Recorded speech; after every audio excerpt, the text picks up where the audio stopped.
Hello, hello. Give it a few more minutes.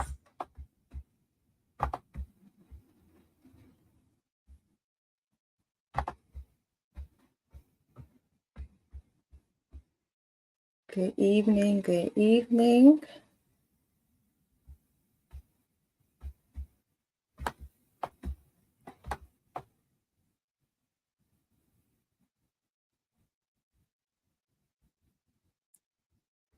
Hello, hello. Welcome aboard. We will get started in just a few moments. Say hello in the chat for us and let us know where you're joining from.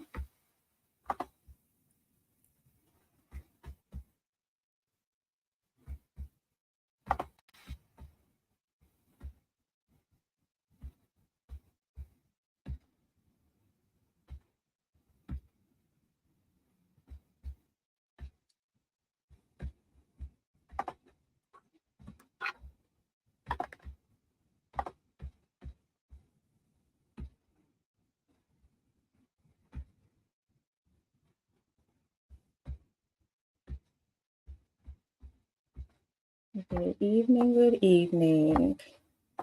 Welcome to those that are joining.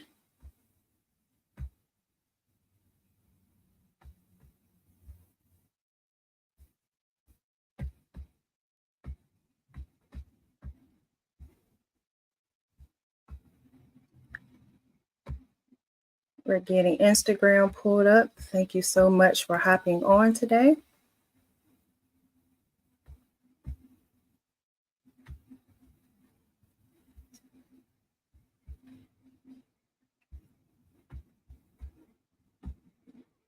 All right. We're waiting on Instagram to load, but good evening to everyone. Here we go. All right, so welcome to this month's edition of TLIGlive. It happens every third Monday of the month. So again, thank you for those who have joined. Go ahead and say hello in the chat and share where you're joining from. I am Ashley Wood, the creator of the This Life is Gold and the This Life is Ghetto series. The ultimate vision and the purpose of this movement is to target the unforbidden and the uncomfortable stigmas that greatly impact our family units. And so here we cover topics such as forgiveness, healing, divorce, trauma, mental health, ministry, and much more. So whether you are joining us live or you're going to catch the replay, thank you so much for your support. And if you can, take a moment to like, share, and subscribe to our new YouTube channel. It is at This Life is Gold. Hello, cuz. Thank you so much. Again, say hello to us in the chat. So last month for our first ever TLIGlive, my dad was able to join and share nuggets around manhood, the cave versus the man cave, and even communication, how we communicate with men. So if you have not already, just be sure to check out that replay. But tonight, I have the distinct pleasure of bringing in my sister, the awesome Mrs. Kelli G. Wood. So we're going to bring her to the stage. Sister, how are you? I'm wonderful, sister. How are you? I'm wonderful. Thank you so much for hopping on tonight. So for those that do not know my beautiful sister, she is a licensed clinical social worker and a whole lot more.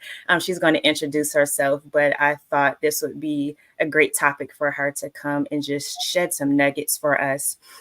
And so she's joining us from the Carolinas. And in honor of Mental Health Awareness Month, we're going to chat about the intersection between mental health and fear. So we hope that you are ready to peel back the layers tonight. So, sister, we're going to go ahead and get this thing kicked off. First, please introduce yourself and let the audience know who you are and what you do. Okay. Hi, cousin. Hi, Shanita.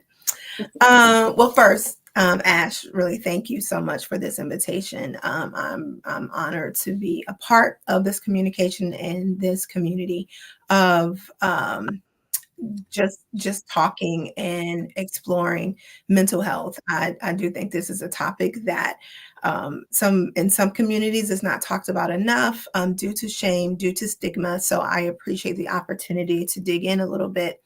But a little bit about me. So I am a licensed clinical social worker, as my sister has stated. And my background as a licensed clinical social worker, pretty much almost my whole professional career has been involved in forensics. So I, for years, have been a forensic interviewer, conducting forensic interviews for local and for federal agents. Hi, cousin. When it pertains to children experiencing any type of trauma, so that could be any kind of maltreatment, from emotional abuse, sexual abuse, physical abuse. And then, of course, the population that I really love working with are survivors of commercial sexual exploitation. And but it also involves children who witnessed any type of crime. So it can be violent crime. So you think about domestic violence or interpersonal crime. And so for those, and let me just put a plug right there, for those of you all who may be involved in an interpersonal violent relationship, and you think that your children do not know about it because they do not see it, they do know about it. Children hear and know what's happening based upon what they hear.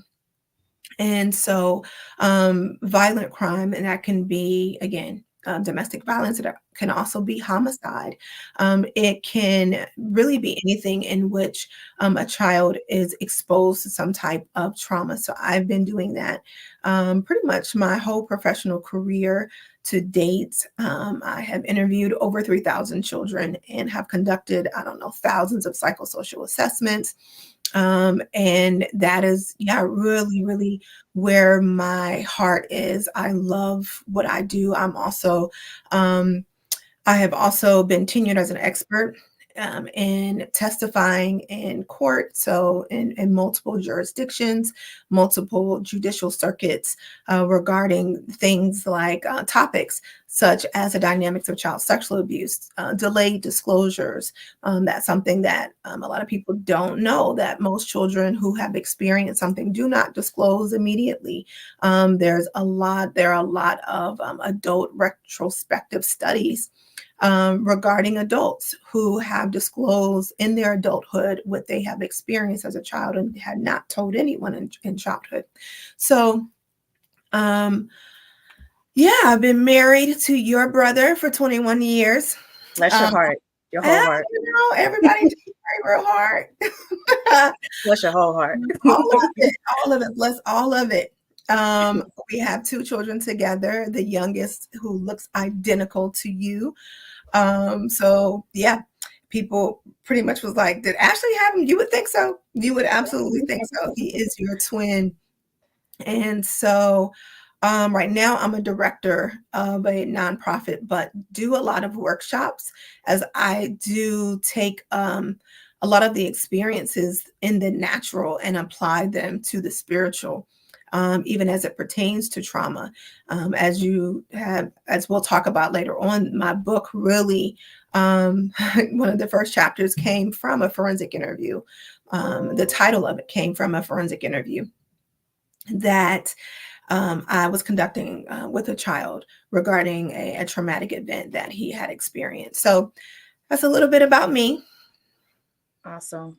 As you all can hear, she has many years of experience, and I can't wait to dive in. So, I just want to first start off with just a few statistics that I pulled for 2024 on mental health. And one statistic was mental illness affects more than 50 million Americans. More women than men are currently struggling with poor mental health. And then cost is the biggest reason people go without help that they need. So for you, what is mental health, and why do you think the numbers are so alarmingly high? Yeah, so when you think about mental health, like, and I jotted a few things down, but when you think about mental health, it's really the culmination of both our emotional, psychological, and social well-being, and it's very much aligned, and it should be. just as openly discussed as our physical well-being, our physical health. And I think for some reason over the years, there seems to be this separation between the mental health and vitality of a person and the physical. And as if one is better than the other, when both physical impacts the mental and the mental impacts the physical. They're intertwined, and the spiritual, the holistic part of man. And so to me, that is what mental health is. I also think what there are so many reasons why I think the numbers for the staggering numbers of mental health are so high. I think it's really important that you also talked about women, because I do think, even in my research that I looked at, women do have a higher number, I think, who are suffering more than their counterparts of men. And I do think it's because one of the aspects is the additional responsibilities that women have. Even if you are not a caretaker because you have your own children, whether by adoption or, biologically, I just think that women have more responsibilities. Either they are providing caretaking within the home, they may be working, they may be bivocational, multivocational.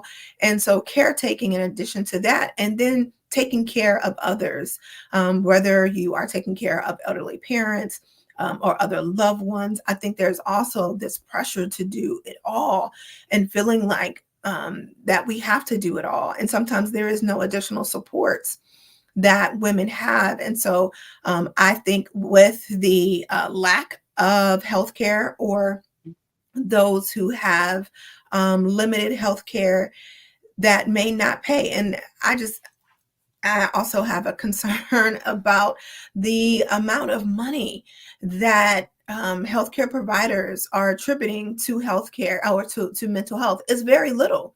And so to have adequate healthcare, and and that is inclusive of mental health, I think that there needs to be additional costs and benefits that are given to men, women, and children for mental health. There can be significant amount of money benefits that are allocated for physical well-being, and a lot of symptoms that I think people are having secondary to mental health. There's a lot of money that is being allocated for that. So it's kind of like the response to the stress, but there's not a lot of money that goes into prevention. If you are looking for a therapist, usually they don't pay. A lot of insurance companies do not pay at all, and they pay very little. And so that means that there has to be additional money coming out of your own check, and out of your own household. And when you don't have that, or even if you do, who has additional $1,500 or an additional $100 to see a very good clinician?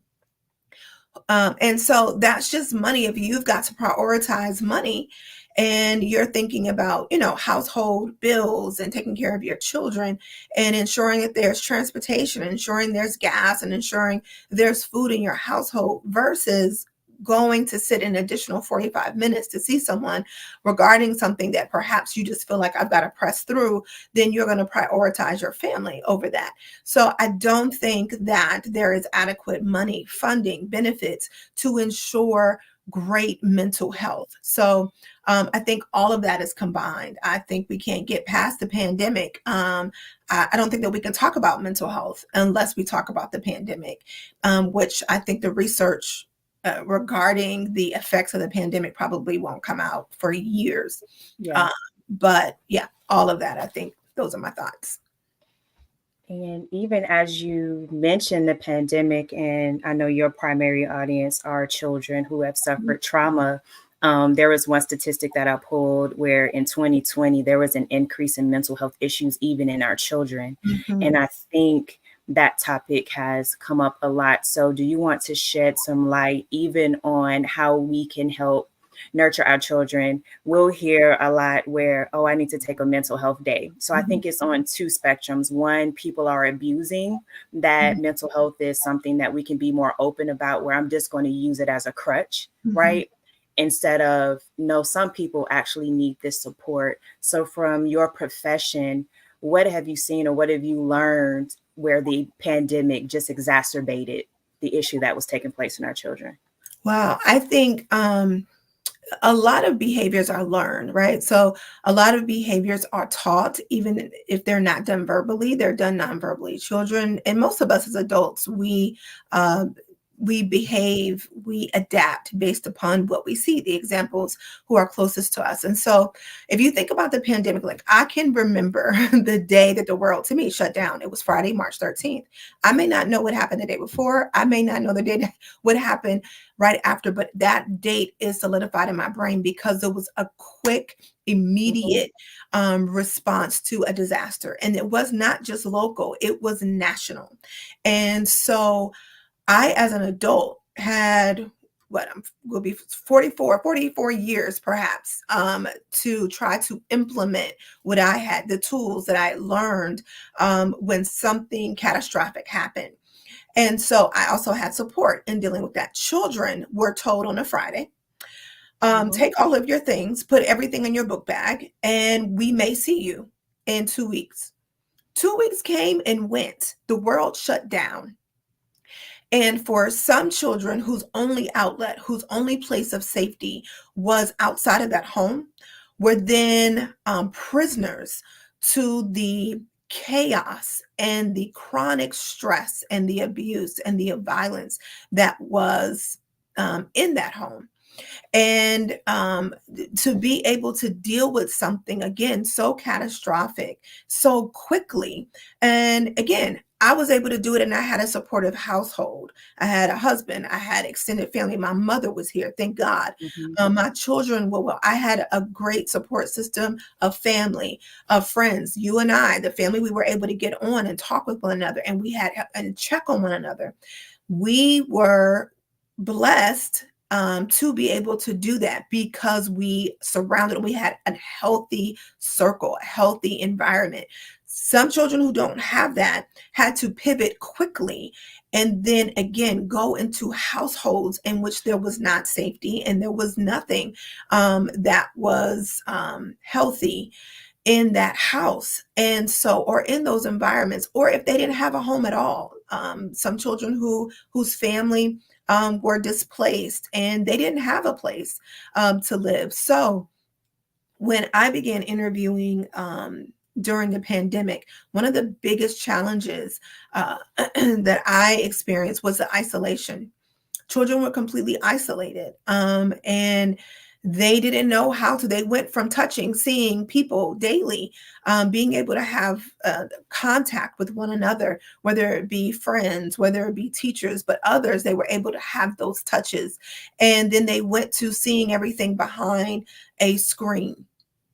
And so their ability to be able to talk, to communicate, to be able to interact, I think was significantly impacted. And so a lot of children then, in order to kind of recoup what they had lost, began making friends with Mm-hmm. children and others through the internet and some very unsafe ways in order to have that connectivity that they were missing because they didn't have that in their home or it wasn't healthy. So they were seeking what they were missing and what had been removed from them so quickly. And in doing that, they were making, unfortunately, some really bad mistakes. And of course, I mean, kids are going to be kids. As we know, their frontal lobe, it doesn't really, develop until 25 anyway. So some of, the impulsivity that children have, that critical thinking isn't there. Everyone isn't your friend, but they were hungry, starving for that interaction to escape.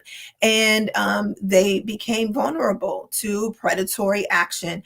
And a lot of the children who I engaged with were starving for some type of attention, so fawning for some type of attention and to be able to connect. And again, when I spoke with them, a lot of them were engaged in very dangerous relationships with people, and unfortunately have become harmed because of that desire to connect, that desire to be able to touch someone and for someone to touch them. Even, as we all know, I have very loose, but I talk to people, I touch them all the time. Like, I touch people. It's just part of our anatomy. As you even think about even, neonatal touch. As soon as a child comes out, one of the first things both mothers and fathers are told to do is to start that Skin to touch. skin. Yes, Hmm. that skin to skin touch. Put that, because touch is so important. Because the quality, our mental health, that sense of safety, really is established by that first touch. And so, because we didn't have it, I think there was a huge uh, gap, harm that came to children mentally. And not having words, not knowing how to communicate it, not having language to describe what they felt, what they were missing. And many of us as adults didn't know how to describe it. And, so then when you don't have words to describe what you are feeling, then your body begins to react in a way to make up for the words that you don't have or the language that you don't have. Thank you so much for that. And so, with the culmination of, we know whether you're a man, woman, child, mental health is necessary.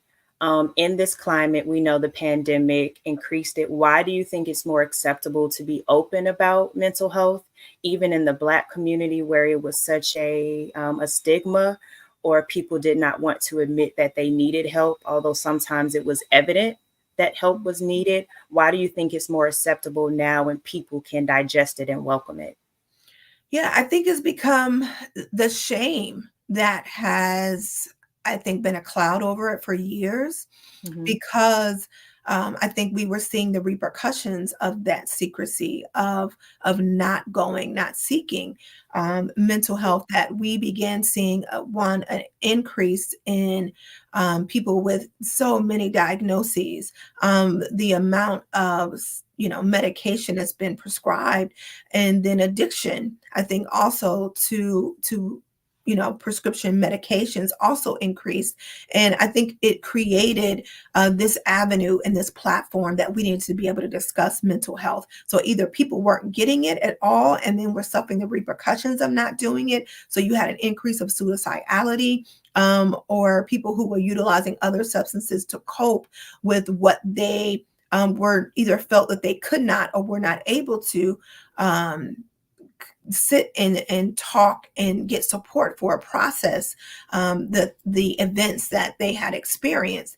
And so I think with that, it just became a great platform. I think also some of what I think our generation were just told not to do it, and we just didn't do it. I just think those underneath, behind us, we need a reason. They were like, we need a reason. What is the reason? Like, why can't we do it? And I think they demanded an answer. And because they became more vocal and demanded an answer and demanded a conversation, I think they were the ones who kind of kicked the door open or kicked it down, regarding mental health, and allowing us, who either, again, weren't allowed to talk about it, were shamed Hmm. in seeking it, to then feel more comfortable coming out of, I think, the shadows and discussing mental health. So I think they did it. I think it was a culmination of all of it.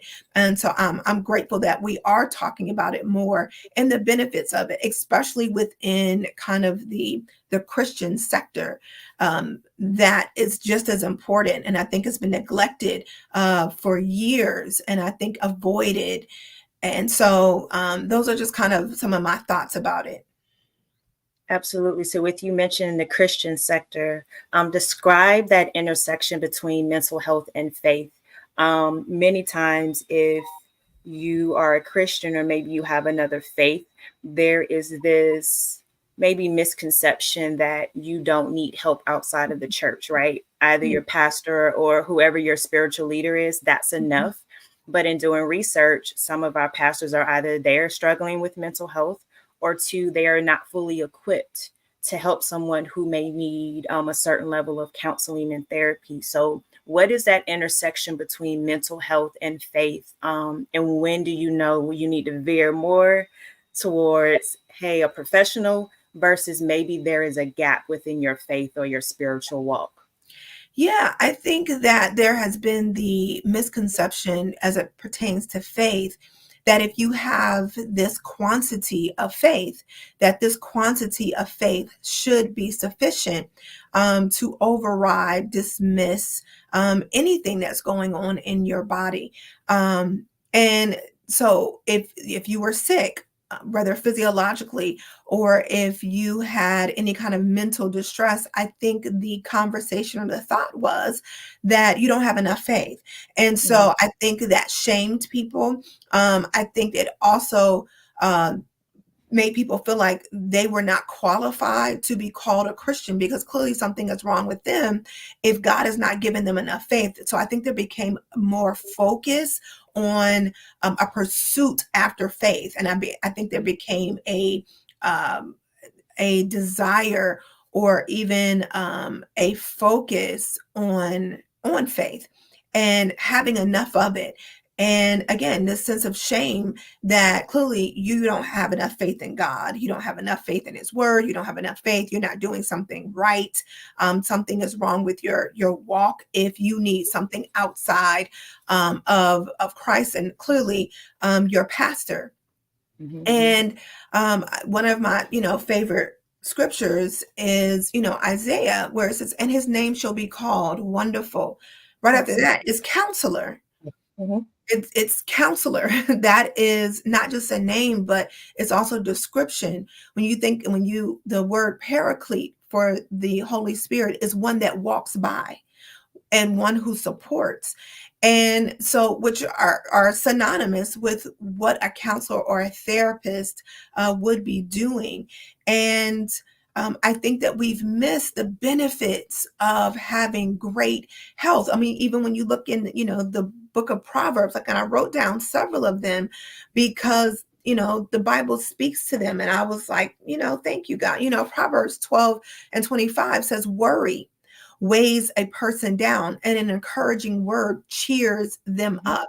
Um, and there are several more. Proverbs 17:22, "A merry heart does good like medicine, but a broken spirit, it dries the bones." And so Proverbs 15:23, "A man has joy by the answer of his mouth, and a word spoken in due season." How good it is. Due And season. I think, yeah, and it's so, and I think that we have missed, somehow we have placed more emphasis on being this spiritual Christian, that then we feel like we don't need God at all, because if we can do it all, then we don't need Him. And I think that we have missed again an opportunity to be able to have great mental health, the same way that we are called to have great physical health. Above all things, I wish that you prosper and be in health, even as your soul prospers. Health means what? Is it just physiologically, or is it mental? I think that it's all of it. And I came that you may have life and have it more abundantly.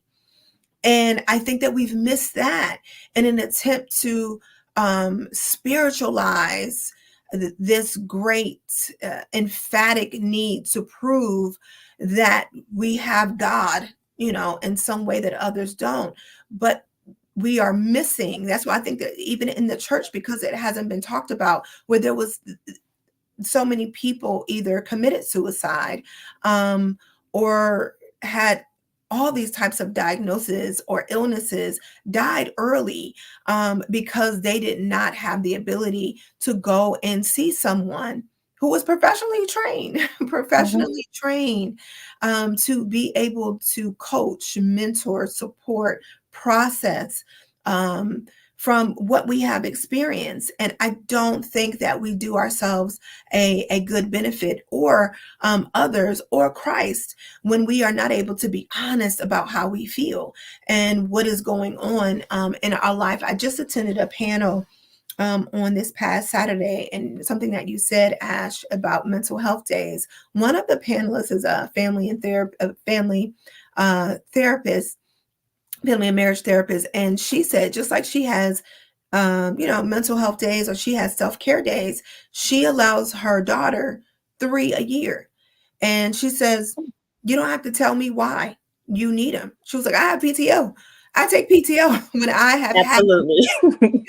She was like, "But I tell my daughter, you have three throughout the year. Use them however you need to." And I think that's good emulation of health, of being healthy, of being able to identify. I think avoiding, one of the things that I think that we have been good at is avoiding and suppressing what is really going on. And then our body, one of my favorite books is The Body Keeps the Score. And so we attempt to avoid, deny what we are experiencing instead of really leaning in and acknowledging. Because one of the things that I have learned in doing the work that I've done is that just because we don't talk about it, it does not mean that our body is not going to react to what we suppress. Our body's going to remember, and it's going to show up somewhere. It's going to show up in our body, and your body's going to get what it needs one way or another. It will Um, tell you. Listen, it will stop working. It It sure will will. shut you completely down. It will shut you completely Will down. shut down. So with that, and us shifting gears into the fear aspect, and for those that Mhm. are on, thank you so much for joining. If you have any questions for Kelli, feel free to drop those in the chat. Mhm. Please. And we are diving into mental health and fear. And so, with shifting gears, what is vicarious trauma? Because I think sometimes when we look at the increasing numbers Mhm. of mental health issues, a lot of it is the root of trauma. Mhm. Like you said, we come from that era where we were not allowed to talk about it. It Mhm. was, you're fine, smile and keep Mhm. going. That's right. And even what I experienced in the last, 2 or 3 years, I had buried so much and I forgot Mhm. about what I buried. And it just takes two or three things to open up the box. And you're like, why am I crying? Like, what is going on? And That's you right. you start dissecting and really looking back like, oh, I went through that. I totally forgot about it. Mhm. Um, so what is vicarious trauma, and then how does it tie to fear? Yeah, so vicarious trauma, and I think we utilize it interchangeably with secondary trauma, but vicarious trauma is really like the cognitive distresses that we have by usually hearing or reliving someone else's trauma. Mhm. And so, for those of us who are in the helping field, to be able to hear someone's trauma, to be able, chronically hearing this day after day, those again who are in the helping fields, who are, law enforcement, EMT, doctors, sometimes lawyers, nurses, those in the medical field, therapists, will sometimes experience vicarious trauma. And that is, again, your cognitive, mental distortions based upon what you hear from someone else is your worldview. And after I had done, this work and being in this field for so long, my worldview has completely changed because of the amount of trauma, harm that I have heard over the years from other children. It makes you feel like the world is unsafe. Everything changes. So that's what you think about when you really hear vicarious trauma. And I don't think that we have done enough over the years to acknowledge the trauma, being trauma Mhm. informed, meaning understanding how people's experiences, how their traumatic experiences impact the way that they think, the way that they behave. And we can dismiss the traumas that people have gone through, and sometimes in a way, either because of your own experience that you weren't allowed to acknowledge your own trauma. But sometimes we ask people to push past them too much. And I'm not saying that we need to like sit in them. Like we should be able to acknowledge them and yes, move on, acknowledge, heal, and then move in a healthy way on, not to continue to ruminate there, but to grow and move forward. And I do think in looking at fear has a way of kind of like, three things that I think actually when I learned this past weekend, I think there's a fourth one. So what we know is like the three F's. Most people think about, fight, flight, and freeze. What are things, what has fear, and if you've been impacted by fear, what are the things in our lives that have caused trauma in our lives that either has caused us to be frozen in time completely, like we've just stopped moving. We are completely just stuck right where we are. And one of the things that I learned, oh, hi. Hi, everyone. I'm so sorry. People are saying things and I haven't even looked. But one of the things that I've learned is even in working with children who've experienced trauma, whatever state, where we are developmentally, when we have experienced one of the most horrific, impactful traumas of our life, we stay there. Mhm. Emotionally, we stay there. For example, I think I gave this example in my book, and I'll kind of give all of it. I didn't do it in my book, but I will share it here. I was interviewing a 15-year-old female who had been sold by her parents to a couple, and who was then being sold and solicited for sex. And so she was then placed in a hotel, and she had a quota. Usually there's a quota of either 12 or 15 people. And so after a while, of course, that trauma to her body caused her to have to go to the hospital. That couple was frustrated because all the money they were paying for her health was costing them too much money, pretty much. So they then sold her to a pimp ring in Atlanta, which is Wow. where I interfaced her.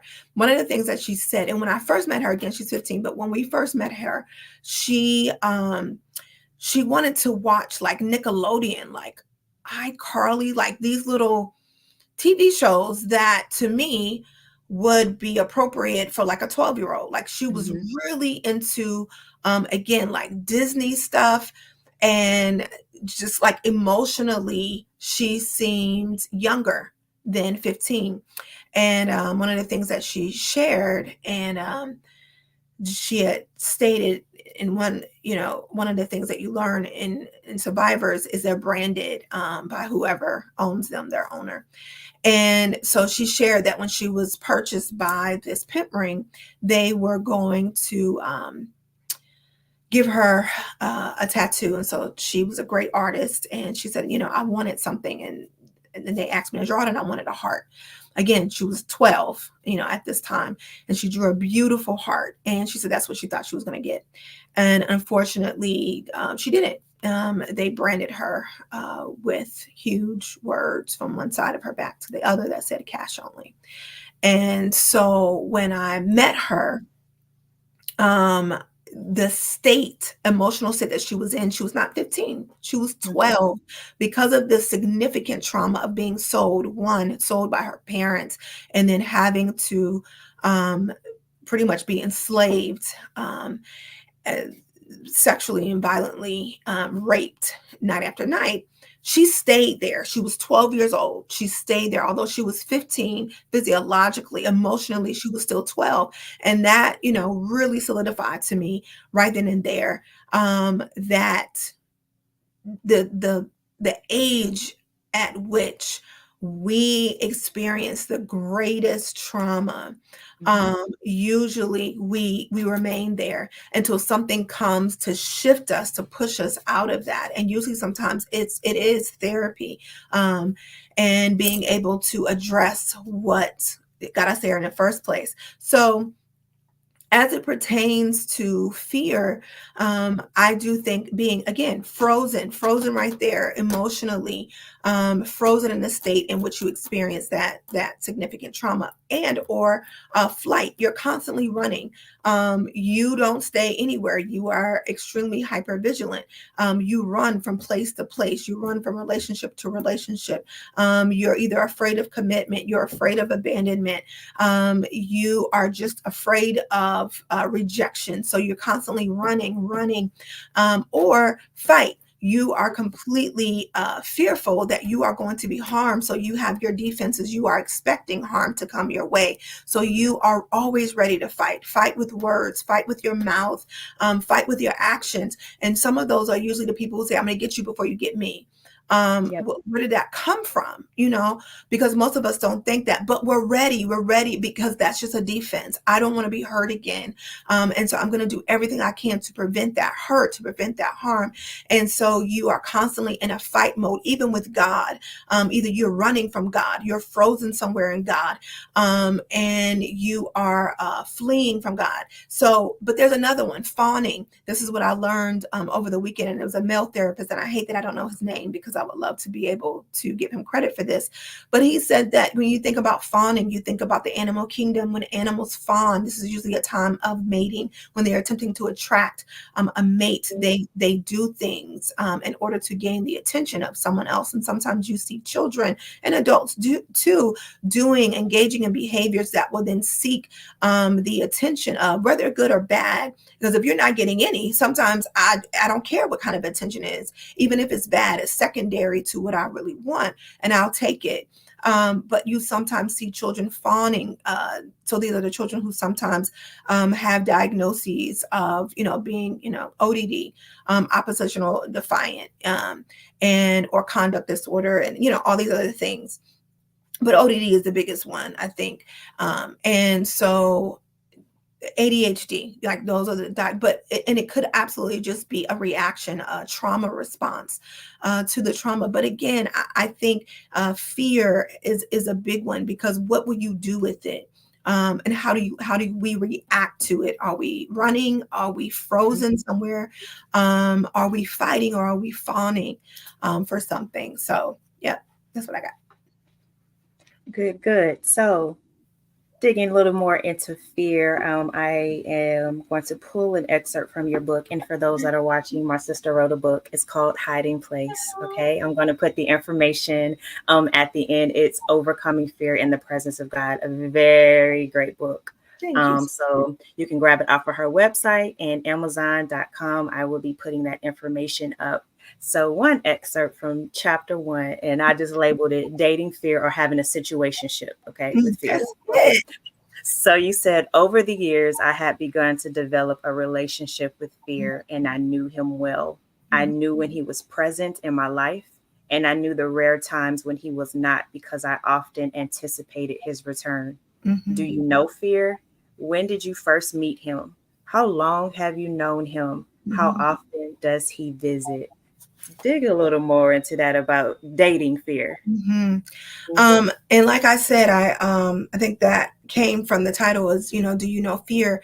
And that came from, I was interviewing a child who was describing a traumatic event. And as I was asking him, I want you to think about the event and tell me everything, tell me all about it.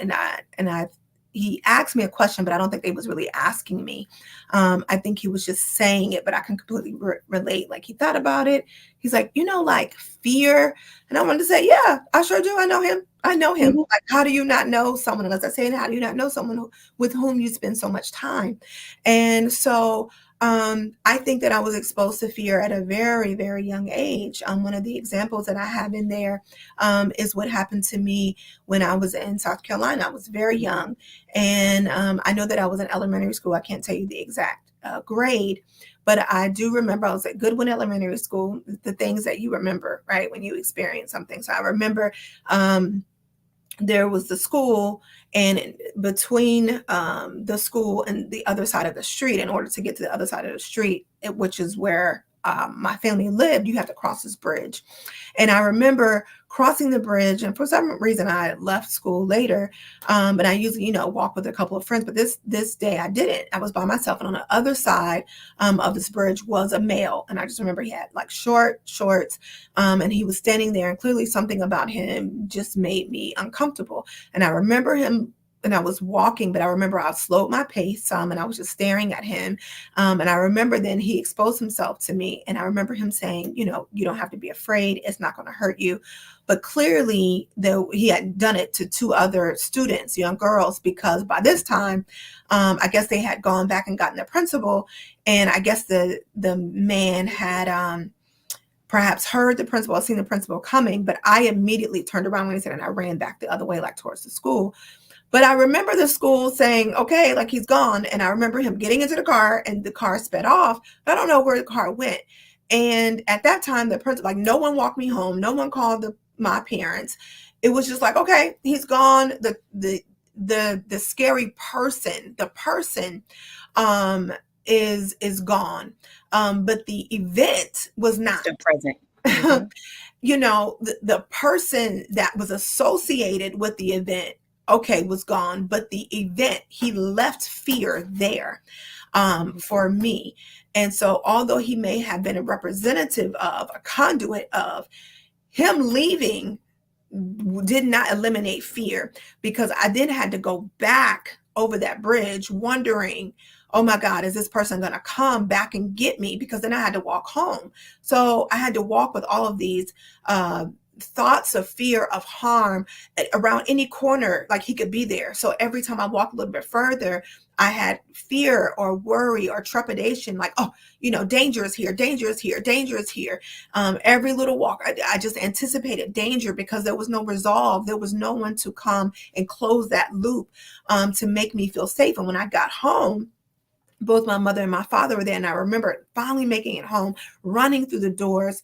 And I remember screaming and crying, you know, and telling them what had happened to me. Now, you know, my mother, and you know, my mom, Ash, like, she is ready at all times. Like, she's All ready times. to kill, like, everyone, like, kill the whole world, like, go out and kill the Ready. world. My father, however, had a very different response. And his response was, oh, well, you know, he's gone now. So what is the point of me going out there? He's gone. And I remember that would have been a great opportunity Mhm. to be able to resolve my fear, for him to be able to go out as a father, as a place of safety. My confidence, my assurance could have been resolved by my father being able to go and eradicate the fear by being stronger than the fear that I experienced. I needed something to be stronger, greater than the trepidation and the fear that I experienced in a moment. I needed something to be greater than the grip that fear had on me. And he didn't present that. And so I was left with, you know, I wanted him to go out. Even if you didn't find him, the fact is that you would be looking for him. And if he would dare come to my house, I want to believe that you would be standing on the side of the door with a shotgun, and you're going to kill him, and you're going to invite all your friends to come and kill him too. Like Kaden would say, Mommy, he got died. He got died 10 times. Like, he got died until he couldn't get He up. got died. He got died. What your nephew used to say, Mommy, he got died, dead. He got died. I wanted him to got died. You know, because that would have then replaced the fear of what if? What if? What if he's still out there? What if he knows where I live? What if when I leave tomorrow, he's going to get me? What if? It's the trepidation of the what if, of what's uncontrollable, of what I don't know. One wrong turn and he's going to get me. So danger is still lurking. And so there was nothing, there was nowhere for me to. Now, again, my mother did, like, you know, to this day, I can, Jesus, Father, help us. If anyone does anything, I want her on my side. Miss Sharon she's can be on always my on your side. side. Thank She's you. always on your side. You know, but for my father, he was my place of, he was my, like, he was my everything. And so I then found myself being cloaked with this fear of what if. There's this harm out in the world, and there's someone out in the world who's still out there who's ready to get me.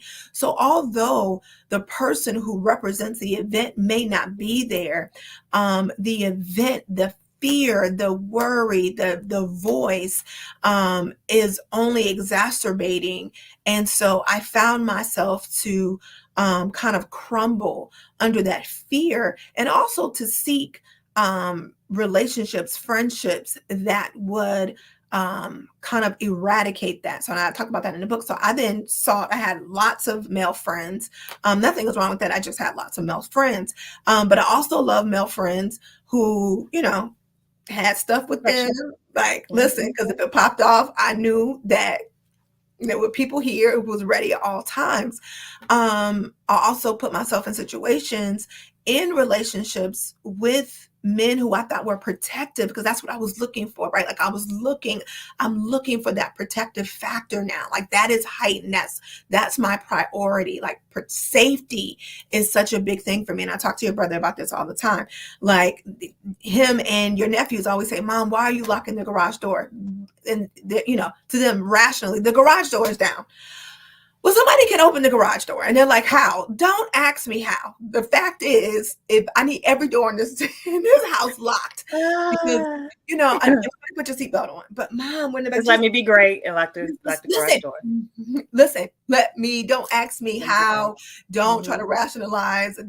I need to feel safe. So safety for me is kind of priority. I need to feel safe wherever I am, which is why I do think that the presence of God, my relationship with God, is so important, my quiet time, because I need to feel safe, because I have yet, unfortunately, I don't think, found that place of safety outside of God, because that's just as a child what I experienced. It's one of the ACEs, I think, adverse childhood experiences that has stayed with me and has kind of formed and constructed my mind and my heart regarding safety. Again, safety is so, so important to me, because unfortunately, my father didn't. And I think he missed that opportunity to be able to alleviate that fear in my life. Now, love him. Like as you know, he was my everything. He was my everything. But that was I'm quite sure, like, if we would have ever talked about it, he probably had a great reason to think, well, I'm not going to go out there. Like, I could have stayed home with you to make sure that you were safe. Being out there wouldn't have done anything because he's gone. But, my presence here would have probably made you feel better. Well, it didn't. It wasn't what I needed to feel safe. But if we don't communicate those things also, he didn't ask me, and I didn't offer what would have made me feel safe. So I think the absence of communication also produces those additional components of fear when we don't communicate what we need to feel safe. But yeah, that's when I think I met fear. And then, fear continued to be a part of and it just continued to exacerbate over in my life. So I think I was first introduced to fear then, and he just became a kind of a normal part of my life where I just always experience fear. And fear comes in all different fashions and all different forms and sizes. And his voice is the same. His voice is the same. And so that became, I think, when I was first introduced to him at a very young age. So what would you say, like in our final moments, what would you say to someone who they know there's an issue, they're battling that mental health, like, how do I get on track? And there could be aspects of trauma and even aspects of fear. What would you tell that individual, especially one who may not have a relationship with God, they have not been introduced to him, and then on the other spectrum, maybe they have, but there's still this debilitating feeling of fear is on my back, or I know I am not stable in my mind. What would you tell that viewer in encouraging them? Yeah, I think, what is the source of your fear? And my profession is called source monitoring. Who or what is the source of the information? As we talked about in Genesis 3, one of the things that God did to challenge that fear was ask a question when Adam said, I'm naked. And I was scared. And it was the first time that fear was introduced, the first mention, but God challenged him and asked him, who told you were naked? Who told you something? Who gave you language that I never introduced to you? Who or what was the source of your information? Who gave you that identity? Because I didn't. And so I think one of the biggest things that I would do is first do source monitoring. Who told you? First, you've got to get the name of it. That's one of the first things. What is the name of your fear? Because if it's vast and I'm just scared of what? You can't eradicate anything unless you have a name for it. You can't begin to pray it away. You can't begin to talk to your therapist about what you're experiencing until you have a name for that which is plaguing you. And so I think that's one of the first things. Identify what it is. It has a name. And then I find that name. And then also, again, who or what is the source of your information? Where is it coming from? Where did it first start? I think also surrounding yourself by people who care for you, people who genuinely care for you. And I would really solicit either having an environment, a community of people who you feel safe with.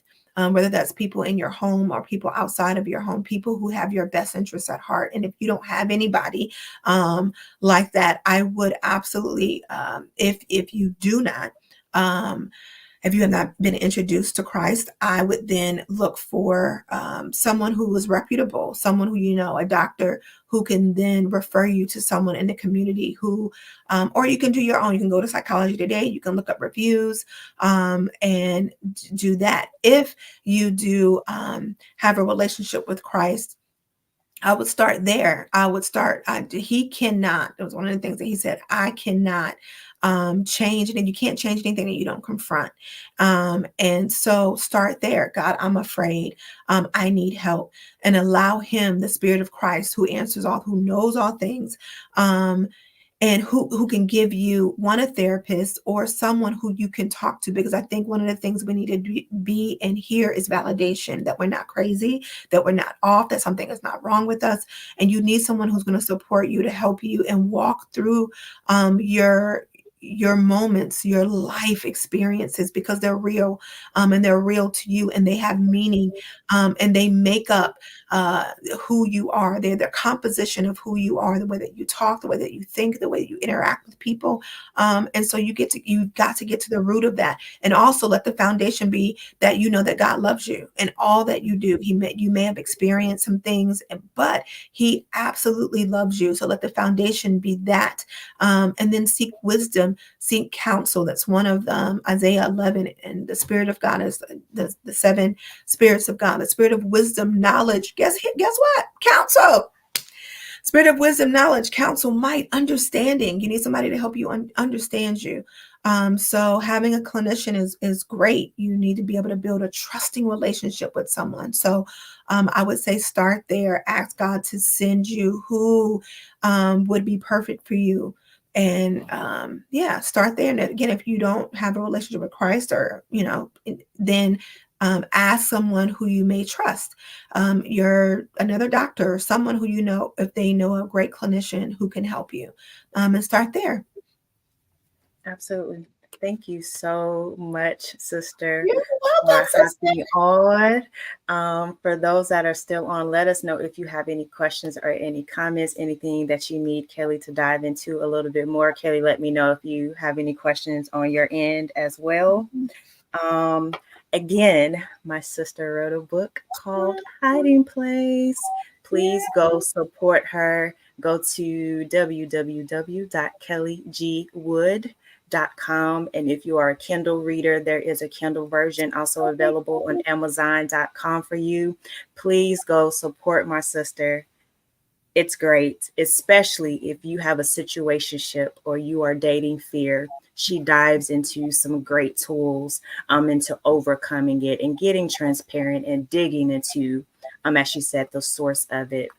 Again, before we hop off, let us know if you have any questions. We appreciate you joining, whether you are on live or you will catch the replay. We pray that this conversation is beneficial. Of course, we could go on, but this should just be part one. We definitely wanted to introduce some key topics around mental health and fear. And also for those that are in the Gastonia in the Charlotte area, my sister co-pastors a church with my brother called the Movement Center. So if you are in that area, please check them out. They are at 1513 Florida Street in Gastonia. And my sister also has a conference coming up in September called The Covering. So if you want to learn more and to stay up to date, please find her on Facebook, Kelli Wood. Some more details will be coming soon. but it would be a conference for women who just need a safe place and who serve others, whether in ministry, in the marketplace, or if you're a caregiver and the like. This conference is for you to have that safe place to be renewed. So again, Kelli, thank you so much, sister. Thank you, sister. I Thank love you you. so much for hopping on. For those who joined again, thank you. Catch the replay. If you don't mind, like, share, and subscribe to our YouTube channel. It is This Life is Gold on YouTube. Thank you all so much. Have a great evening, and we will see you next month on the third Monday. Bye, you all.